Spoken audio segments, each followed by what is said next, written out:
명쾌한 해설을 해주실 뉴스 전문가 세 분 스튜디오에 나와 있습니다. 유용화 한국외대 초빙 교수, 장윤미 변호사, 그리고 천하람 변호사 세 분입니다. 안녕하십니까? 네, 어서 오십시오. 안녕하십니까? 자, 앞서 보셨죠? 국회 행안위, 경기도청 국정감사, 현직 경기지사 자격으로 더불어민주당 이재명 대선 후보가 직접 출석해서 질의응답에 응했습니다. 이번 국감은 사실상 대통령 후보 인사청문회가 아니냐라는 해석이 나오고 있는데요. 자, 국감장에 들어서기 전 이재명 지사의 모습을 영상으로 잠시 보시죠. 저도 자신은 노력했지만 관련 공직자 일부가 오염되고 또 민간 사업자가 유착했다는 그런 의혹에 대해서는 제가 인사권자로서 깊이 사과드립니다. 김만배 씨는 저는 잘 알지 못하는 사람입니다.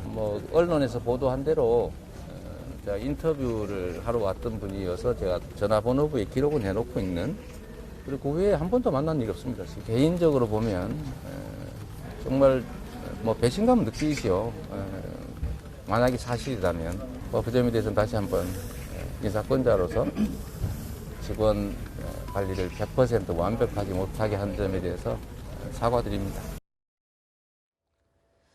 자, 오늘 국감에서는 여야가 이재명 게이트냐 아니면 국민의힘 게이트냐 이 부분을 두고 치열한 공방전을 벌이고 있습니다. 자, 그러니까 오늘 대장동 국감 3대 쟁점, 공식 명칭은 경기도 국감이죠. 그런데 편의상 대장동 국감이라고 제목을 붙여봤습니다만 세 가지가 쟁점이 될 것 같은데, 첫 번째로 지금 이재명 게이트냐 국민의힘 게이트냐 이 부분이 지금 쟁점으로 오전에 이야기가 나왔습니다. 오전에 나왔던 국감에서 이재명 지사가 어떤 말을 했는지 다시 한번 그 포인트를 짚어드리겠습니다.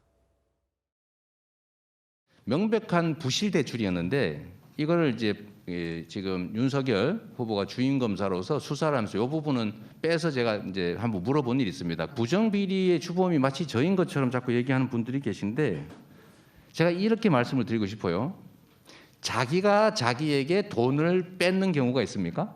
자기 돈을 자기가 훔치는 경우가 있습니까? 이게 만약에 제가 이해관계가 있으면 그냥 민간개발 허가해 줬으면 아무 문제가 없었을 거예요. 국민의힘께서 이렇게 난리를 치지도 않았겠죠. 조용히 끝났을 거고요.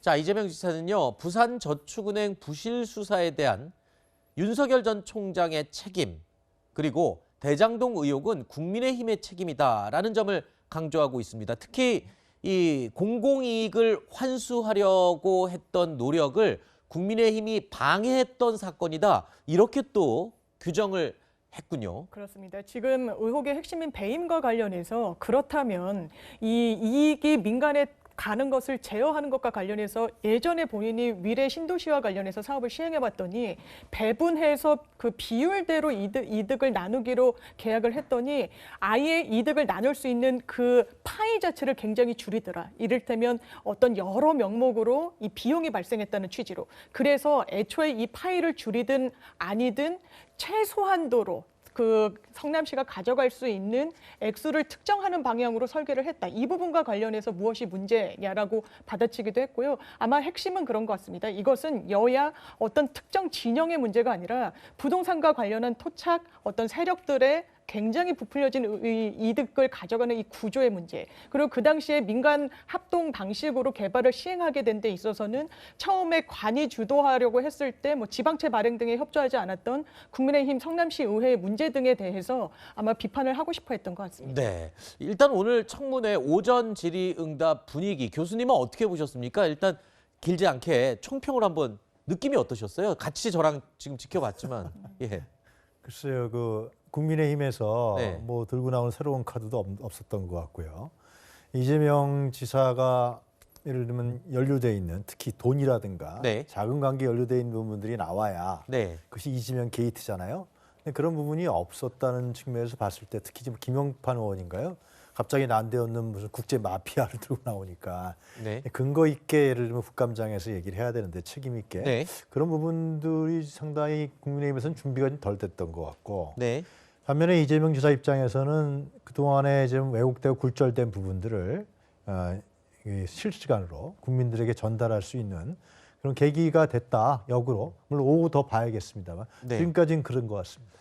변호사님, 네. 지금 교수님 말씀하신 대로 저도 그렇게 느꼈습니다만 일단 이재명 지사 입장에서 볼 때는 그동안의 의혹들을 전 국민이 보는 가운데 본인의 해명을 할 수 있는 오히려 해명의 장이 되는 효과는 분명히 있는 것 같고요. 두 번째, 근거 없는 주장들을 국민의힘이 들고 나왔다 하셨는데 일단 경기도에서 자료 제출 0건 그리고 또 증인 채택 여야 합의 무산 이렇기 때문에 국민의힘에서도 어떤 들이대고 싶은 근거를 마련할 수 있는 자료 자체가 지금 확보가 안 된 상태잖아요. 네, 정확한 지적이십니다. 사실 이 건과 관련해서 뭐 대장동과 관련해서 누구나 보더라도 의혹이 있다고 여기는 네. 뭐 박영수 전 특검이라든지 권순일 전 대법원장이라든지 여러 관련자들에 대한 증인 신청 사실 꼭 필요한 사람들에 대해서 했거든요.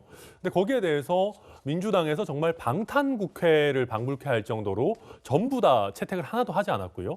그다음에 경기도나 성남시에 대해서 이 사건과 관련한 자료들을 요청했는데도 굉장히 불성실하게 응하고 특히 지금 이 초과 이익 환수가 굉장히 중요한 쟁점인데 여기에 대해서 협약서의 내용을 봐야 되지 않겠습니까? 네. 근데 그런 정말 핵심적이고 필요한 부분에 대해서도 자료 제출에 응하지 않다 보니까 네. 국민의힘 의원들로서도 기존의 언론에 나온 것 이상의 뭔가를 얘기하기는 쉽지 않은 환경입니다. 네.